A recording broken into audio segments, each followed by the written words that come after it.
Hello সবাইকে, আজ চলে এসেছি নতুন আরেকটা ভিডিও নিয়ে। এর হেয়ারটা দেখো, ও 2 বছর আগে স্মুথনিং করেছিল। আর একটু মনে হয় যত্নও করো না? করো যত্ন? করো? সত্যি সত্যি করো? আচ্ছা, না বলছে যত্ন করে কিন্তু জানি না।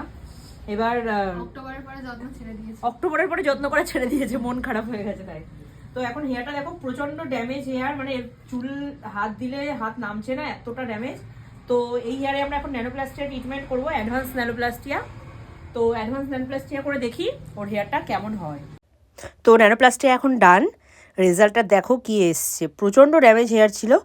আর এই যে প্রোটিন ট্রিটমেন্টগুলো, এগুলো সবসময় ড্যামেজ হেয়ারেই বেশি ওয়ার্ক করে।